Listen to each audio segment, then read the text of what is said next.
More than 40 years ago, on a late summer afternoon in 1985, I arrived here in Chicago, entering the city through the very spot where this center now stands. I can still picture myself heading down what was then Cornell Drive in a janky used car that I'd bought in New York, with all my worldly possessions stuffed in the trunk and the back seat, so I really couldn't see out of the rearview mirror, and I was a safety hazard. And I was 23 years old. I'd just been hired by a group of churches on the South Side to help organize a part of the city that had been battered by steel plant closings and chronic neglect. And I didn't have much organizing experience. Didn't know anybody in Chicago.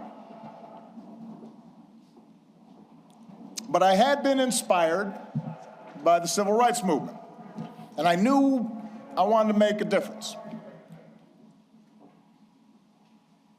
And although I wasn't sure exactly how I was going to do that,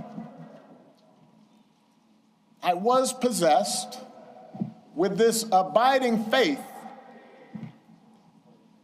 that if we could give people more of a say in the forces that govern their lives, if we could bridge some of the differences that drove us apart, then we could build an America where everyone counts and everyone has a fair shot and everyone belongs. Even a mixed-race kid with a weird backstory and a name nobody could pronounce.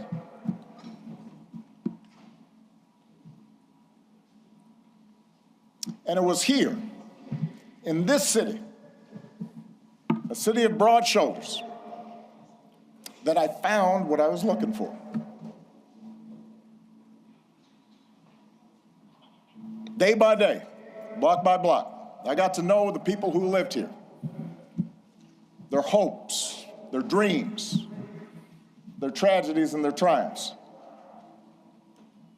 I witnessed their resilience in the face of hardship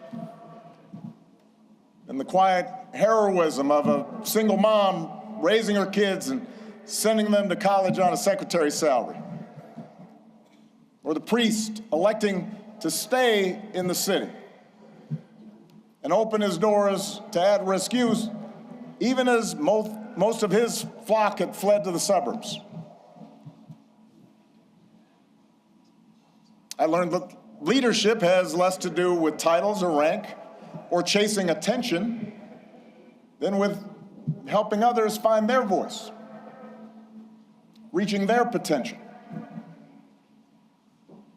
and sitting around people's kitchen tables or on their back porches, spending time in church basements, in barbershops. I was reminded that everyone has a story to tell if you just care to listen. Sacred stories, full of courage and humor and grace, and that each of those stories in some way connected to my own. In other words, I found my purpose here, and I fortified my faith here, and I found my community here, friendships that would last a lifetime. And I found a girl from the South Side who has been my greatest blessing. Michelle and I, our wedding reception was over at South Shore Cultural Center. You could walk from here.